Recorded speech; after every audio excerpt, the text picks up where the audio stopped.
GW. Thank you very much, President Knapp, for that kind intro. Alex, trustees, faculty and deans of the university, my fellow honorees, and especially you, the class of 2015, yes.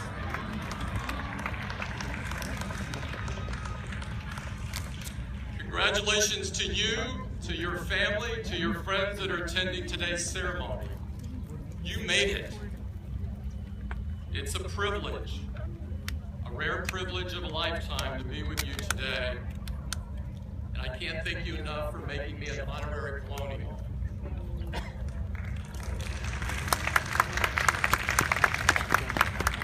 Before I begin today, they asked me to make a standard announcement. I've heard this before, about silencing your phones. So, those of you with an iPhone, just place it in silent mode. If you don't have an iPhone, please pass it to the center aisle. Apple has a world-class recycling program.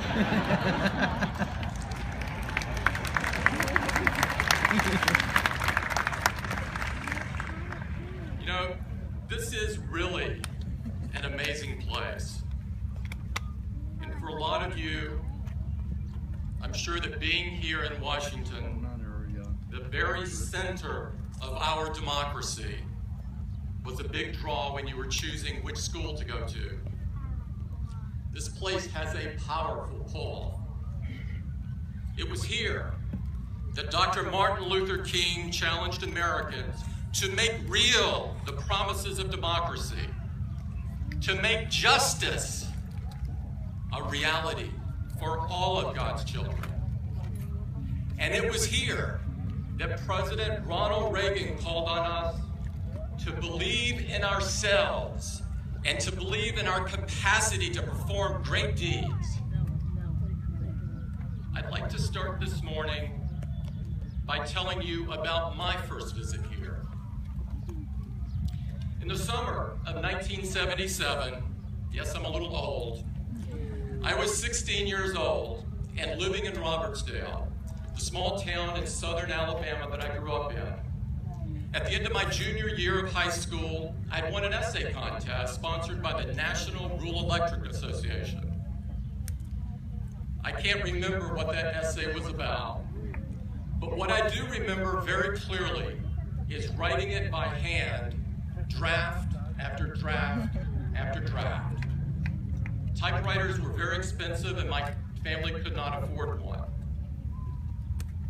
I was one of two kids from Baldwin County that was chosen to go to Washington along with hundreds of other kids across the country. Before we left, the Alabama delegation took a trip to our state capital in Montgomery for a meeting with the governor. The governor's name was George C. Wallace. The same George Wallace who in 1963 stood in the schoolhouse door at the University of Alabama to block African Americans from enrolling. Wallace embraced the evils of segregation.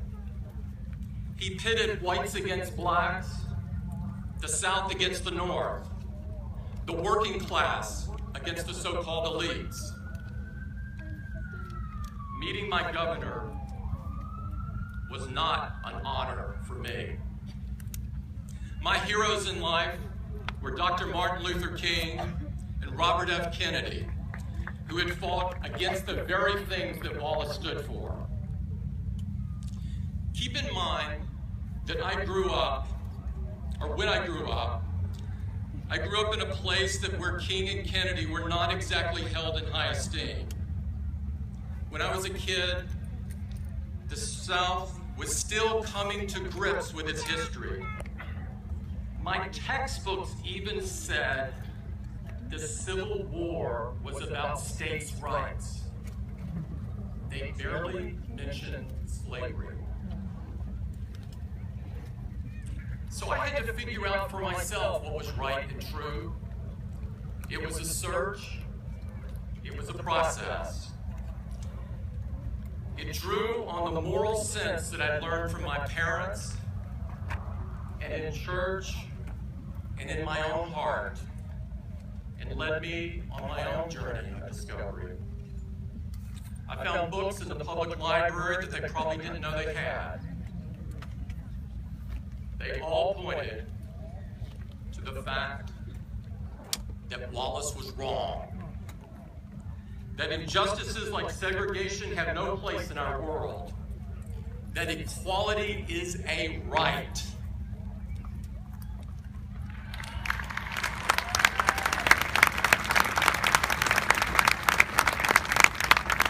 As I said, I was only 16 when I met Governor Wallace, so I shook his hand as we were expected to do. But shaking his hand felt like a betrayal of my own beliefs. It felt wrong, like I was selling a piece of my soul. From Montgomery, we flew to Washington. It was the first time I'd ever been on an airplane. In fact, it was the first time I'd ever traveled out of the South. On June 15, 1977, I was one of 900 high schoolers greeted by the new president, President Jimmy Carter, on the south lawn of the White House, right there on the other side of the ellipse. I was one of the lucky ones who got to shake his hand. Carter saw Baldwin County on my name tag that day and stopped to speak with me. He wanted to know how people were doing after the rash of storms that had struck Alabama that year. Carter was kind and compassionate. He held the most powerful job in the world, but he had not sacrificed any of his humanity. I felt proud that he was president, and I felt proud that he was from the South. In the space of a week, I'd come face to face with two men who had guaranteed themselves a place in history. They came from the same region. They were from the same political party. They were both governors of adjoining states. But they looked at the world in very different ways. It was clear to me that one was right and one was wrong. Wallace had built his political career by exploiting divisions between us. Carter's message, on the other hand, was that we are all bound together, every one of us. Each had made a journey that led them to the values that they lived by. But it wasn't just about their experiences or their circumstances. It had to come from within. My own journey in life was just beginning. I hadn't even applied for college yet at that point. For you graduates, the process of discovering yourself, of inventing yourself, of reinventing yourself is about to begin in earnest. It's about finding your values and committing to live by them. You have to find your North Star. And that means choices. Some are easy. Some are hard. And some will make you question everything. 20 years after my visit to Washington, I met someone who made me question everything, who upended all of my assumptions in the very best way. That was Steve Jobs.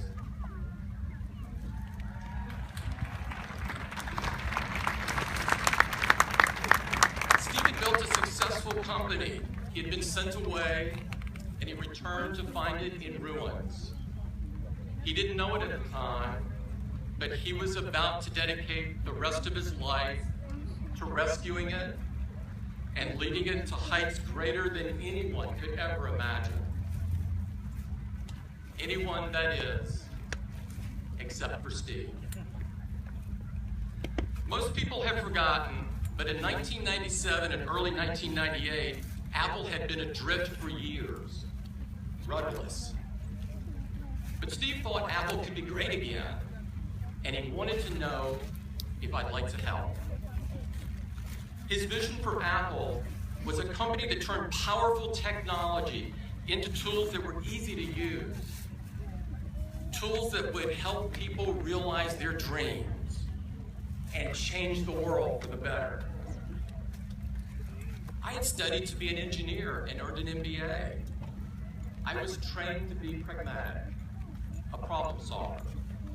Now I found myself sitting before and listening to this very animated 40-something guy with visions of changing the world. It was not what I had expected. You see, when it came to my career in 1998, I was also adrift, rudderless.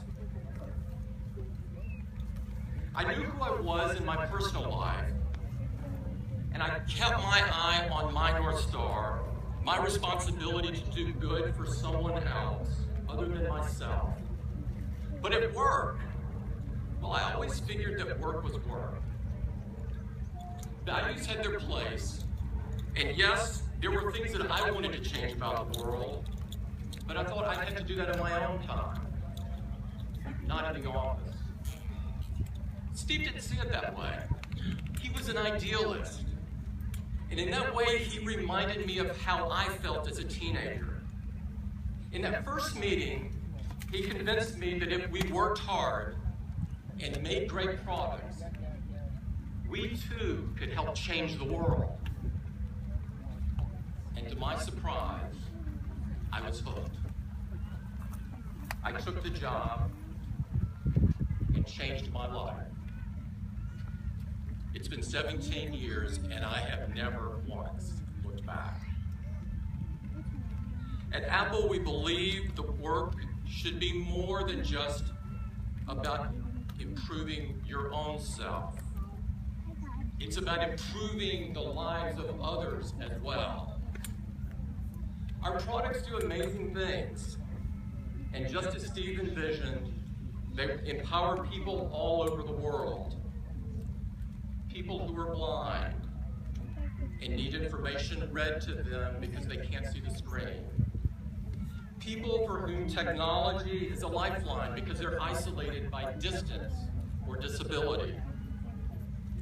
People who witness injustice and want to expose it. And now they can because they have a camera in their pocket all the time.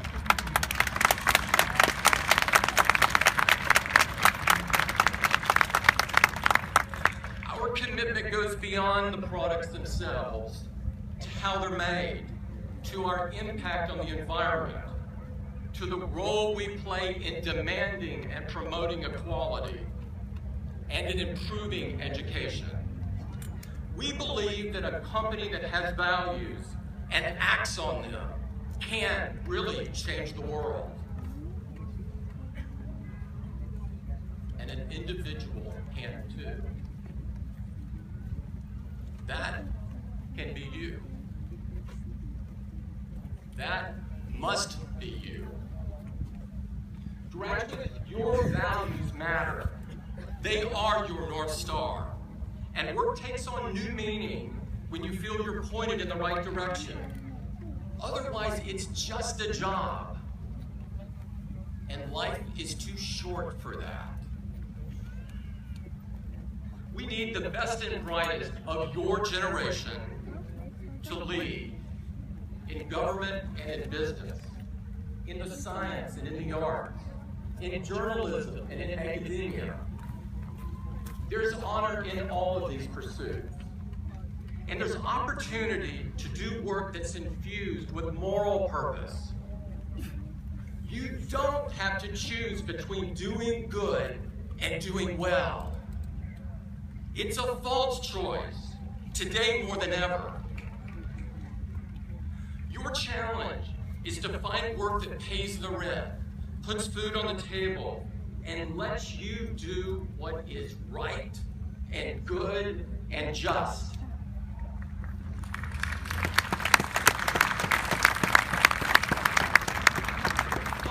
your North Star. Let it guide you in life and work, and in your life's work. Now, I suspect some of you aren't buying this. I won't take it personally. It's no surprise that people are skeptical, especially here in Washington, where these days you've got plenty of reason to be. And a healthy amount of skepticism is fine.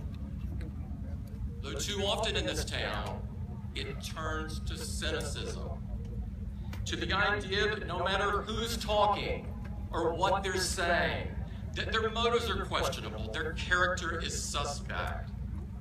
And if you search hard enough, you can prove that they're lying.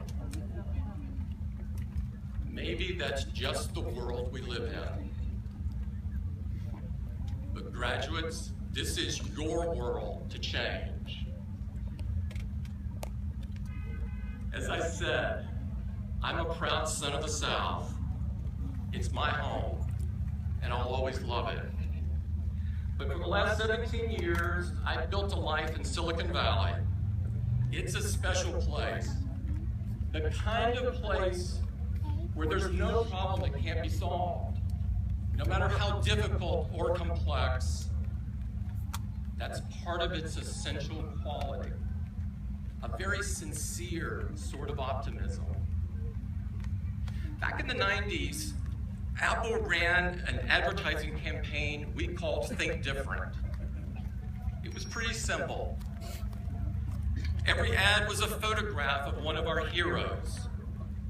People who had the audacity to challenge and change the way we all live. People like Gandhi and Jackie Robinson, Martha Graham and Albert Einstein, Amelia Earhart and Miles Davis. These people still inspire us. They remind us to live by our deepest values and reach for our highest aspirations. They make us believe that anything is possible.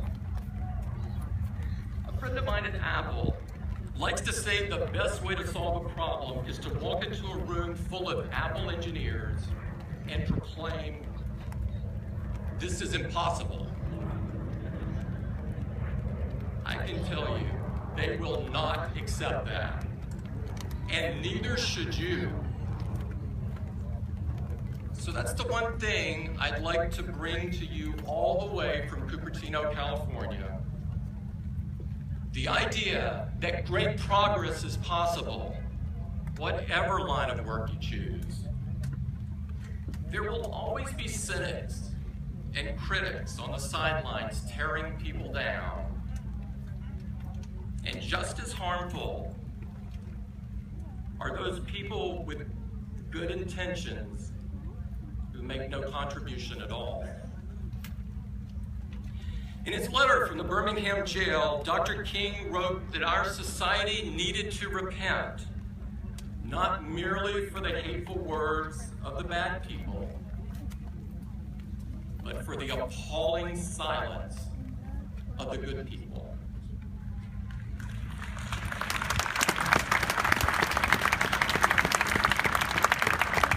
The sidelines are not where you want to live your life. The world needs you in the arena. There are problems that need to be solved, injustices that need to be ended, people that are still being persecuted, diseases still in need of cure. No matter what you do next, the world needs your energy, your passion, your impatience with progress. Don't shrink from risk and tune out those critics and cynics. History rarely yields to one person, but think and never forget what happens when it does. That can be you. That should be you. That must be you.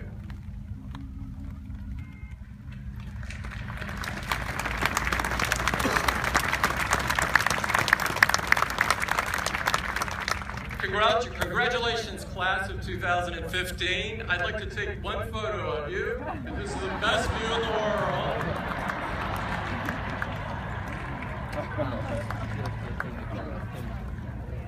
And it's a great one. Thank you very much.